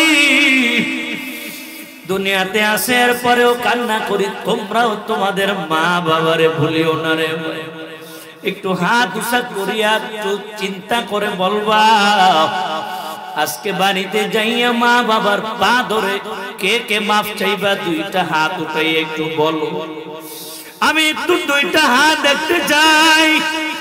মার সাথে বেয়াদবি করেছো, বাবার সাথে বেয়াদবি করেছো, আজকে মা আছে তোমরা বুঝতেছো না, মা চলিয়া গেলে বসবা, একটু হাত উঁচা কর যুবক, একটু হাত উঁচা কর ভাই, আল্লাহর কাছে একটু মাপ চাবি এবং মা বাবার কাছে মাপ চাবি, চাবি তো ভাই যুবক, আমার কলিজার যুবক, আল্লাহর কাছে বলবা এবং মায়ের পা ধরে মাপ চাবা। এমন কে কে আছো? নিয়ে নারে তাকবীর, সবাই চাবা তো যাইয়া, আল্লাহ তাআলা কবুল করেন, বলেন আমিন। শেষ করে দেবো, এই ঘটনাই শেষ। আল্লাহ 12টা বেজে গেছে, বেশি দূর আগাবো। এ আমার যুবক ভাই, আল্লাহর কাছে ডাক দিয়া বলে ওই যুবক বান্দা বলে, আল্লাহ আমার এই আমলটা যদি আপনার কাছে পছন্দ হয় আর আমার মায়ের দোয়া যদি আপনি কবুল করে নেন, তাহলে আপনি এই আমলের উসিলায় আপনি পাথরের আয় আল্লাহ আরো সরাইয়া দেন মাওলা। আল্লাহ পাক রব্বুল আলামিন ওই বান্দার দোয়া কবুল করে নিয়া পাথরের 3 ভাগের 2 ভাগ সরিয়ে গেছে। কার ভয়? কার ভয়? আল্লাহর ভয়। ওয়া আম্মা মান খাফা মাকাম রাব্বিহি ওয়া নাহান নাফসা আনিল হাওয়া। 3 নম্বর যুবক, এ যুবকরা ভালো করে খেয়াল করি, তোমাদের জন্য একটা ইম্পর্টেন্ট এই যুবকের ঘটনা। 3 নম্বর যুবকের যে করুণ কাহিনী। যুবক একদিন চাচাতো বোনের প্রেমে পড়িয়া গেছে। সে একদিন চিন্তা করলো আমি একটু চাচার বাড়ি যাই। চাচার বাড়ি যাবে, চাচার বাড়ি গেলে চাচার সাথে দেখা করবে, চাচাতো বোনের সাথে একটু দেখা হবে, আর একটু প্রেম ভালোবাসা করবে। কিন্তু যুবকের মনের আশাটাও পূরণ হবে হবে ভাব। যাইয়া দেখে চাচাও নাই, চাচিও নাই, কে আছে? চাচাতো বোন ঘরের মধ্যে একা বসিয়া বসিয়া তার নিজস্ব কাজ করে। যাইয়া সালাম সালাম দিয়া বলে, চাচা চাচি আছেন নাকি? বলে নাই। কে আসো? বলে আমি আপনার চাচাতো বোন। বলে আপনি ভিতরে আসবেন? বলে হ্যাঁ আসবো। ভিতরে আসছে চাচাতো বোন, ভাইরে বসতে দিল। এখন চাচাতো বোনের চেহারা এত মধুর, প্রেমে পড়িয়া গেছে। এখন শয়তান আরো বেশি নাড়াচাড়া দিতেছে মনের মধ্যে। চাচাও নাই, চাচিও নাই। ডাক দিয়া বলে, ও বোন, চাচা চাচি হয়ে গেছে। বলে তারা একটু বাহিরে গেছে। বলে তাহলে আমি তোমার সাথে একটু মজা করতে চাই, করবা নাকি? বলে না। কেন? আপনি আমার বড় ভাইয়ের মতো, আমি আপনার সাথে কুকর্ম করতে পারি না। বলে না, একটু করো। বলে না না, হবে না। জোর করতেছে, হাতটা ধরলো। হাতটা ধরার পরে বলে, তুমি আমার সাথে একটু মজা করবা না? বলে না।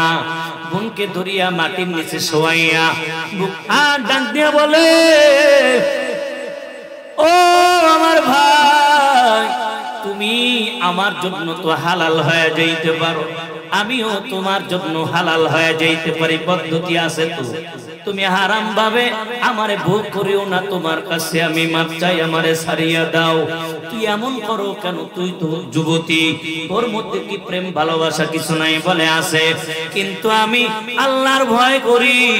আল্লাহর ভয় আমার অন্তরের মধ্যে। আমি আল্লাহর ভয়ের কারণে তোমার সাথে প্রেম ভালোবাসা করতে পারবো না। বলে তাই নাকি? বলে হ্যাঁ। এখন যুবতীর চোখের পানি দেখিয়া ভাই জানেন একটু দয়া মায়া লাগেছে, দয়া মায়া লাগিয়া গেল। বলে তোকে আমি ভোগ করতে পারবো না। বলে না। কেন করবা না? তুমি আমার চোখের পানি দেখিয়া তো তোমার মায়া হয় না।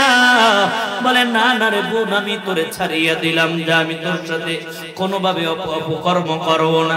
বলে ভাইয়া, তুমি যদি চাও তুমি আব্বা আম্মার সাথে তুমি কথা বলিয়া হালাল করে নিতে পারতা।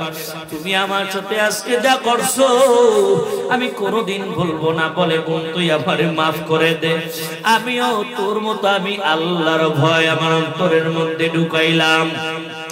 তুই আমারে মাফ করে দে। চাচা চাচিরে জানাইস না।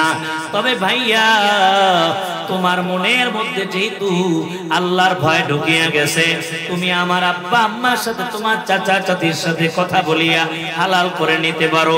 বলে পরে দেখা যাবে, আমি যাই। বোন আমার জন্য দোয়া করবা। চলিয়া গেল।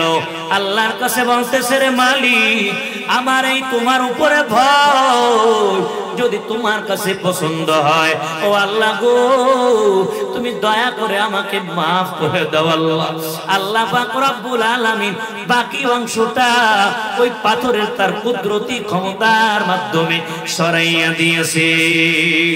হে খোদা দয়াময় রব্বুল আলামিন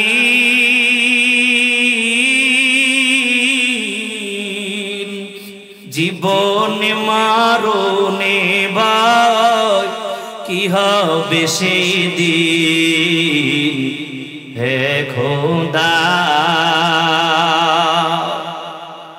কিয়ামতের ময়দানটা বড় কঠিন।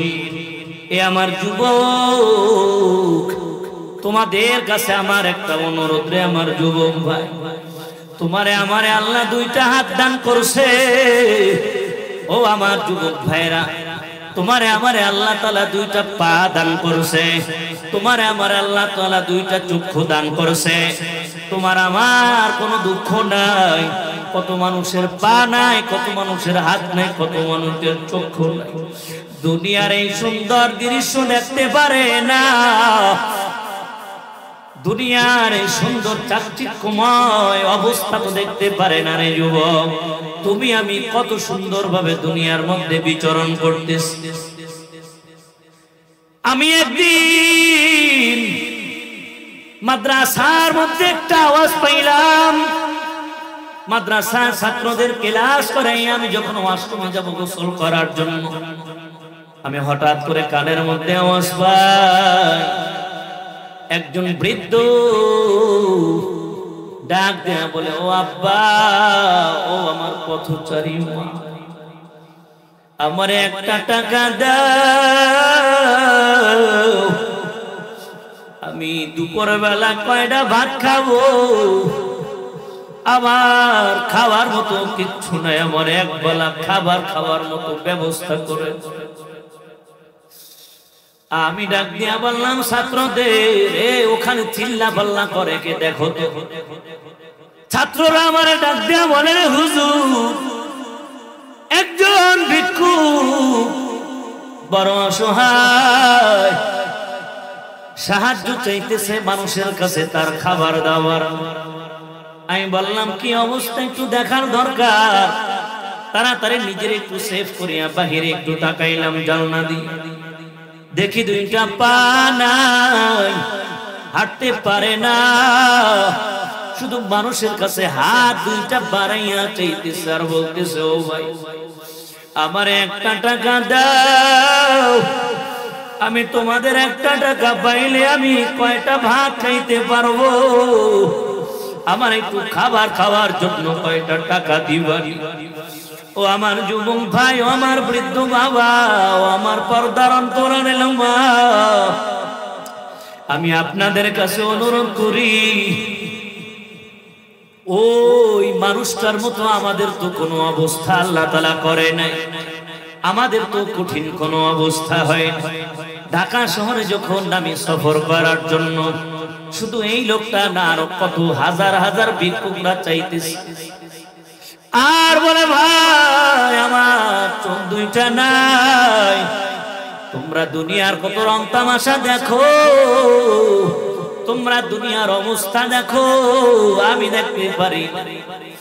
আমার সন্তানেরা আমারে দেখে বলে, আব্বু তুমি কত সুন্দর, আমি যে কত সুন্দর আমি জানি না, আমার সন্তানরা আমারে বলে আমি সুন্দর, কিন্তু আমার সন্তানরা যে কত সুন্দর আমার এই দুইটা চক্ষু দিয়ে আমি দেখতে পারি, কারণ আমার দুইটা চক্ষু আল্লাহ তাআলা দেয় নাই।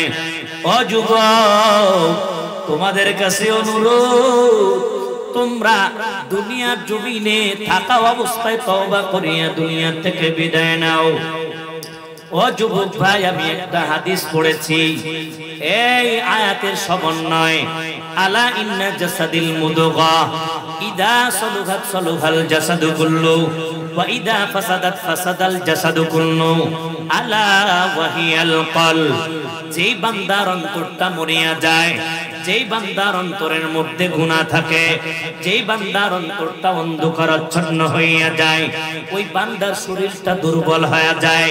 যেই মানুষটার অন্তরটা শক্তিশালী থাকে, ওই মানুষের শরীরটা শক্তিশালী হয়ে যায়। যেই মানুষের অন্তর শক্তিশালী না দুর্বল হয়ে যায়, ওই মানুষটার গুনাহ করতে করতে করতে করতে মনের অবস্থা যাইয়া তার ব্রেনের উপরে ইফেক্ট করে, আঘাত লাগে, তার শরীরের মধ্যে ইফেক্ট পড়ে। ও দুনিয়ার মানুষ, আমার যুবক ভাই, ও আমার পর্দার অন্তরালের মা বোনেরা, ও আমার যুবক ভাই যুবতী বোন, আমি আজকে আসছি, আর আসবো কিনা আমি জানি না।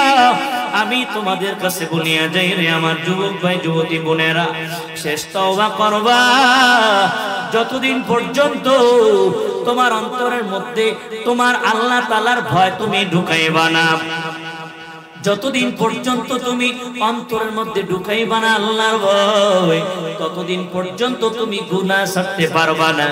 ততক্ষণ পর্যন্ত বান্দা গুনাহ ছাড়তে পারবা না যতক্ষণ পর্যন্ত আল্লাহর ভয় অন্তরে ঢুকাবা না। আর ততক্ষণ পর্যন্ত আল্লাহর ভয় তোমার অন্তরে আসবে না যতক্ষণ পর্যন্ত তুমি আল্লাহ ওয়ালাদের সংস্পর্শে না যাবা। তুমি চরমনায় যাও, যাইয়ে দেখো কয়েকদিন পরে 31 তারিখ, 1 তারিখ, 2 তারিখ, এই জানুয়ারির 31, ফেব্রুয়ারির 1, 2, পরবর্তী আবার পর্ব আছে, 2 পর্বে বিশ্ব ইজতেমা হবে, ওখানে যাও। সারসিনার ময়দানে যাও, চরমনার ময়দানে যাও। এ ওডেকা শেষ, আমার বয়ান শেষ, আর মাত্র 10 থেকে 12 মিনিট, একটু থাকেন। উজানের ময়দানে যাইয়া আল্লাহকে পাওয়ার জন্য চেষ্টা করো। ও আমার যুবক ভাইরা, বৃদ্ধ বাবারা, আল্লাহকে পাওয়ার জন্য চেষ্টা করো। আল্লাহ পাক রব্বুল আলামিন তোমার এই চেষ্টা দেখে দেখে দেখে দেখে আল্লাহ তাআলা তোমাকে কাছে টানিয়ে নিবে। আল্লাহ পাক রব্বুল আলামিনের ভয় অন্তরে ঢুকানোর মতো তৌফিক দান করেন। ও আমার যুবক ভাইরা, জীবনে কোনোদিন আর গুনাহের কাজ করব না, আমরা নিয়াত করব।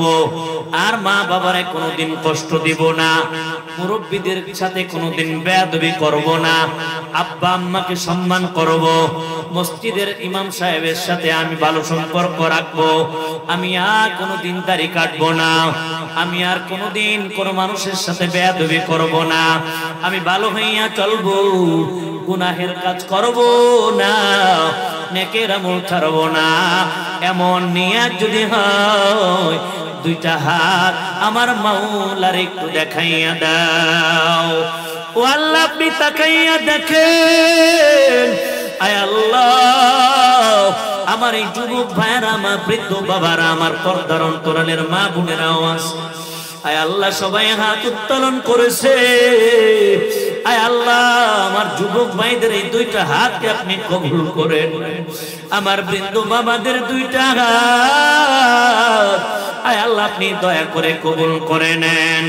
আয় আল্লাহ, জীবনে শত্রু আসবে, গলায় ছুরি আসবে, এরপরেও আমরা নবীর সুন্নাত দাড়ি আর কাটাবো না। আল্লাহ, আপনি আমাদের ওয়াদা করার তৌফিক দান করেন, আমিন।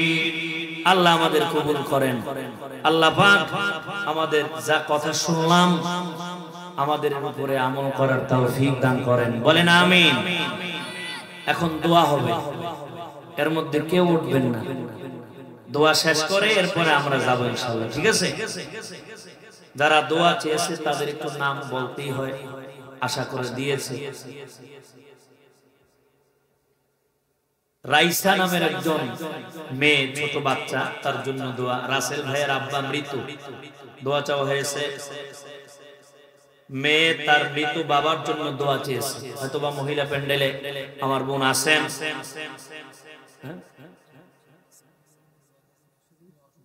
মসজিদ কমিটি, SM জাহিদুল ইসলাম অধ্যাপক, আড়ংকাটা, মৃত। বাকি 11 জন দোয়া চেয়েছে। আমরা সবার জন্য মোতাওয়াল্লি সাহেব, আপনি সভাপতি মসজিদের, মোতাওয়াল্লি সাহেব এবং মসজিদের সভাপতি, তার বাপ মা দুনিয়াতে নাই, দোয়া চেয়েছে। দাদা দাদি নানা, আচ্ছা, ফেব্রুয়ারি 16 তারিখ। আচ্ছা, আমাদের চরমনার 19, 20, 21, 19, 20, 21 আর আর কিছু আছে সবার জন্য দোয়া করব আমরা ইনশাআল্লাহ। চরমনার ময়দানে যাবেন, আরংঘাটার থেকে কাফেলা যাবে 16 তারিখ, তিনটা গাড়ি, তিনটা গাড়ি যাবে এখান থেকে। আমরা সবাই চরমনার মাঠে যাব, উজানিতে যাব, সারসিনায় যাব। আরে আল্লাহকে পাইতে গেলে আমার সব জায়গায় যাওয়া লাগবে, কথা ঠিক কি না? আপনি একবার যাইয়া দেখেন, পরিবর্তন হয়ে যাবে। চরমনা পীর সারা বাংলাদেশের মধ্যে, আমি ছোট মানুষ, আমি বললেও কি না বললেও কি, আমার উস্তাদের উস্তাদের উস্তাদরাও বলে গেছেন, এখনো তারা বলতেছে যিনি ময়দানের পীর, ময়দানের পীর, খানকার পীর। এমন পীর বাংলাদেশে দুইটা আছে কিনা সন্দেহ, খুঁজতে হবে। আমি পাই নাই, আপনাদের চোখে আছে কিনা? আল্লাহ তাআলা হুজুরের হায়াতে বরকত দান করেন। দ্বীনের যে খেদমত করতেছে আল্লাহ তাআলা সেই খেদমতের মধ্যে বরকত দান করেন, কবুল করেন। এবং তরিকুল ইসলাম চাচা দোয়া চেয়েছে, এবং আমাদের ইসলামী আন্দোলন বাংলাদেশ খুলনা মহানগরীর সিনিয়র সহসভাপতি তিনি উপস্থিত আছেন, ভাইজান দোয়া চেয়েছেন। আমরা সবাই দোয়া করব ইনশাআল্লাহ। আল্লাহ পাক আপনি না মোতাল্লি সাহেব হজে যাওয়ার জন্য দোয়া চেয়েছে, আমরা দোয়া করব। এরকম যারা আপনারা নিয়াত করছেন, করতেছেন, আল্লাহ তাআলা সবাইকে কবুল করেন। দুরূদ শরীফ পড়ি। আল্লাহুম্মা সাল্লি আলা মুহাম্মাদ ওয়া আলা আলি মুহাম্মাদ কামা সাল্লাইতা আলা ইব্রাহিম ওয়া আলা আলি ইব্রাহিম ইন্নাকা হামিদুম মাজিদ। اللهم بارك على محمد وعلى آل محمد كما باركت على إبراهيم وعلى آل إبراهيم إنك حميد مجيد. أستغفر الله ربي من كل ذنب وأتوب إليه.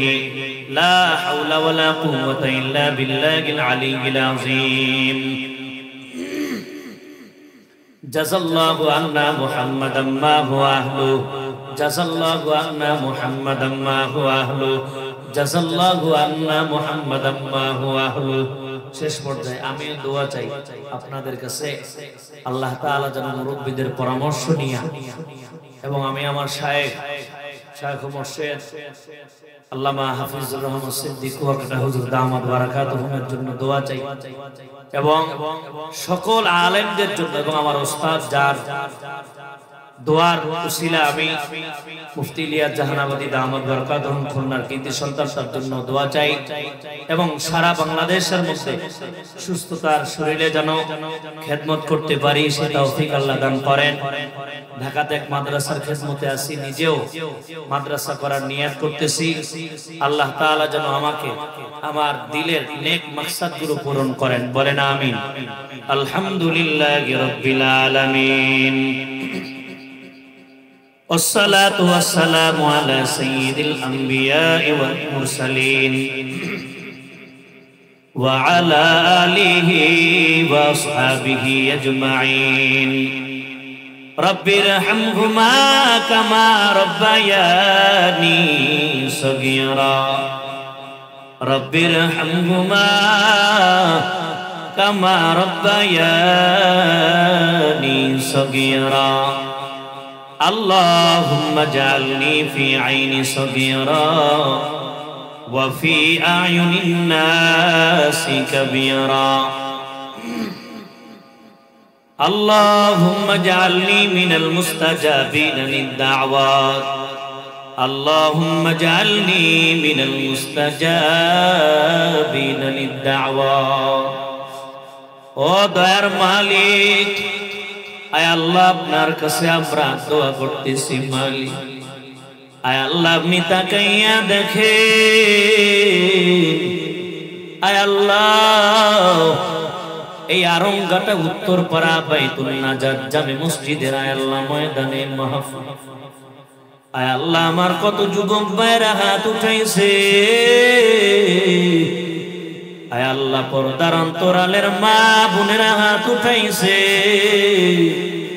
আয় আল্লাহ আপনি কারো হাত আপনি ফিরাইয়া দিয়েন না খালি হাতে মালিক। আয় আল্লাহ সবার হাতকে আপনি কবুল করে নেন রে মালিক। আয় আল্লাহ, আয় আল্লাহ আমরা গুনাহগার, আয় আল্লাহ আপনি গফফার রে মালিক।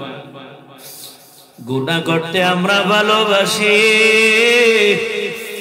আর আপনি মাফ করতে ভালোবাসেন।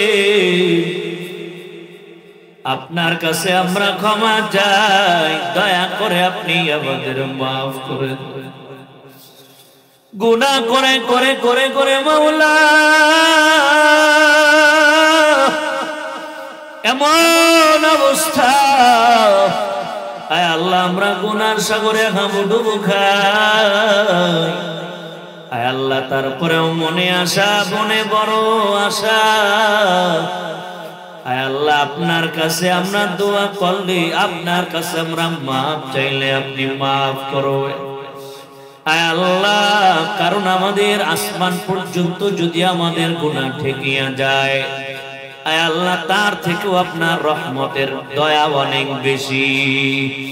আয় আল্লাহ আমাদের এই গুনাহগুলো কিচ্ছু না রে মালিক, আপনি আমাদের এই গুনাহগুলো ধুইয়া মুইসা পবিত্র বানাইয়া দেন আপনার রহমতের পানি দিয়ে। আয় আল্লাহ অনেকে দোয়া চেয়েছে, আয় আল্লাহ অনেকের মা নাই, আয় আল্লাহ অনেকের বাবা নাই, আয় আল্লাহ যার মা নাই, যার বাবা নাই, আল্লাহ সে বোঝে মাওলা মা বাবা না থাকার কত বড় যন্ত্রণা। আয় আল্লাহ ওই মা বাবার কবরখানাকে জান্নাতের টুকরা বানাইয়া দেন।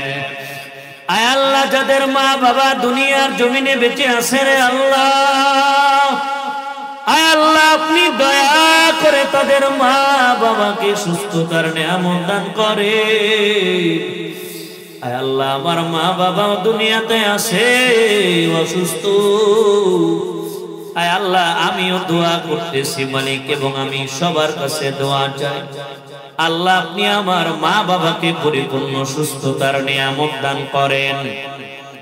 আয় আল্লাহ, আয় আল্লাহ যারা ব্যবসা করে ব্যবসার মধ্যে হালাল রুজি কামাই করার তৌফিক দান করেন। আয় আল্লাহ ব্যবসার মধ্যে বরকত দান করেন। আয় আল্লাহ যারা চাকরি করে হালাল রুজি কামাই করার তৌফিক দান করেন, হালাল ভাবে চলার মতো তৌফিক দান করেন। আয় আল্লাহ, আয় আল্লাহ আমাদের গুনাহের প্রতি ঘৃণা জমাইয়া দেন। আয় আল্লাহ নেক আমলের প্রতি আগ্রহ বাড়াইয়া দেন। আয় আল্লাহ কান্নাওয়ালা চক্ষু দান করেন। আয় আল্লাহ, আয় আল্লাহ আপনাকে ডাকাওয়ালা জিহ্বা দান করেন মালিক। আয় আল্লাহ গুনাহের প্রতি ঘৃণা জমাইয়া দেন। আয় আল্লাহ অহংকার মুক্ত জিন্দেগি দান করেন। আয় আল্লাহ বিনয়ী জিন্দেগি দান করেন। বড়দের সাথে সম্মান রেখে চলার তৌফিক দান করেন। ছোটদেরকে স্নেহ করার তৌফিক দান করেন। আয় আল্লাহ আপনি মেহেরবানি করে মালিক।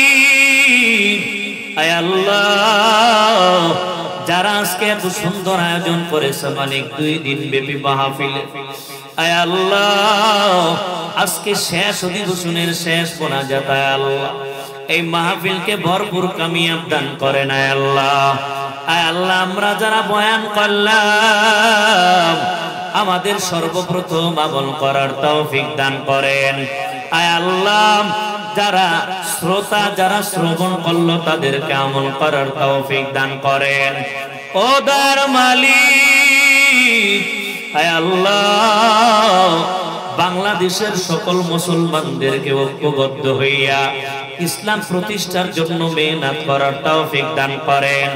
আয় আল্লাহ স্বৈরাচার যাওয়ার পরে এরপরেও একদল আয় আল্লাহ বাংলাদেশের মধ্যে একটা বিশৃঙ্খলা সৃষ্টি করার আয় আল্লাহ চেষ্টা চালাইতেছে। তারা আমাদের ভাই, তাদেরকে আপনি হেদায়েত দান করেন, হেদায়েত দান করে দিয়া সঠিক বুঝায় আল্লাহ আপনি দান করেন, ইসলামের পক্ষে কাজ করার তৌফিক দান করেন, ইসলামিক দলগুলোকে ঐক্যবদ্ধ হইয়া বাংলাদেশের জমিনে খেলাফত কায়েম করার তৌফিক দান করেন। আয় আল্লাহ আমার প্রত্যেকটা যুবক ভাইকে আয় আল্লাহ মোহাম্মদ বিন কাসিম হিসাবে কবুল করেন। আয় আল্লাহ আমার বৃদ্ধ বাবাদের আবু বকরের মতো কবুল করে নেন। আয় আল্লাহ, আয় আল্লাহ অনেকে দোয়া চেয়েছে, কেউ সন্তানের জন্য, কেউ বাবার জন্য, কেউ মার জন্য, আয় আল্লাহ আবার কেউ নিজের শারীরিক সুস্থতার জন্য। আয় আল্লাহ আপনি মেহেরবানি করে সুস্থতার নিয়ামত দান করেন। আয় আল্লাহ আপনি মেহেরবানি করে আপনি আমাকেও কবুল করেন। আমার মতো গুনাহগার এই মজলিসের মধ্যে কেউ নাই। আয় আল্লাহ আমি আপনার কাছে মাফ চাই। আয় আল্লাহ আপনি আমাকে দয়া করে ক্ষমা করে দেন মালিক। কিয়ামতের ময়দানে আমার শ্রোতারা যদি জান্নাতে যায় আর আমি বক্তা যদি ধরা খাইয়া জাহান্নামে চলে যাই,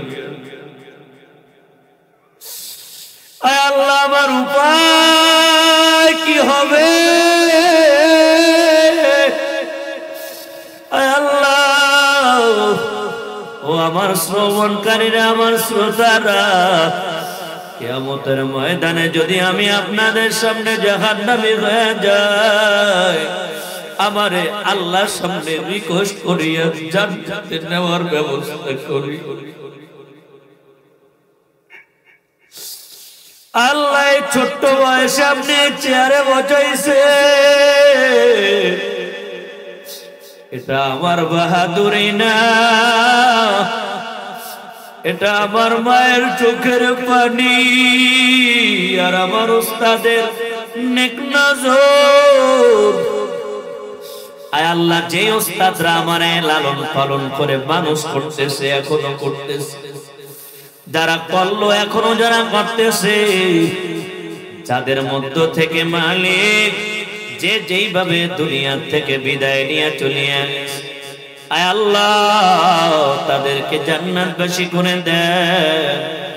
যারা দুনিয়াতে আছে তাদেরকে নেক হায়াত দান করে দেন। আয় আল্লাহ, আয় আল্লাহ আপনি মেহেরবানি করে মালিক, আমরা বড় অসহায়, মদিনায় যাওয়ার মতো আমাদের টাকা নাই, পয়সা। আয় আল্লাহ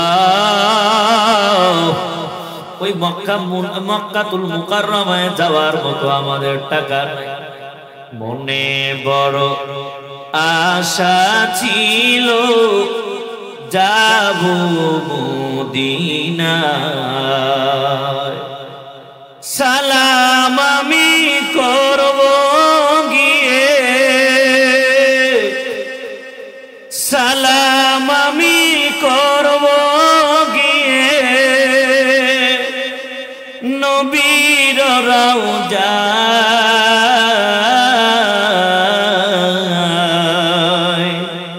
মনে বড় আশা ছিল যাব মদিনা।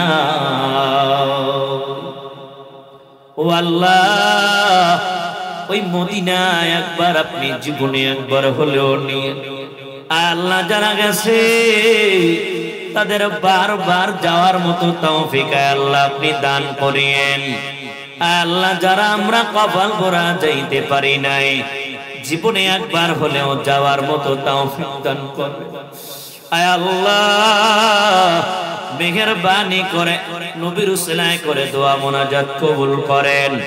আয় আল্লাহ ইসলাম প্রতিষ্ঠার জন্য সারা বিশ্বের মুসলমানদের ঐক্যবদ্ধ হইয়া আয় আল্লাহ ইসলামী খেলাফত কায়েম করবার জন্য আপনি আমাদের তৌফিক দান করে দেন আয় আল্লাহ। আয় আল্লাহ নবীর উসিলায় করে দোয়া মোনাজাত কবুল করে নেন। আয় আল্লাহ নবীর উসিলায় করে দোয়া মোনাজাত কবুল করে নেন। আয় আল্লাহ নবীর উসিলায় করে দোয়া মোনাজাত কবুল করে নেন। وصلى الله تعالى على خير خلقه محمد وآله وأصحابه أجمعين آمين آمين آمين برحمتك يا أرحم الراحمين.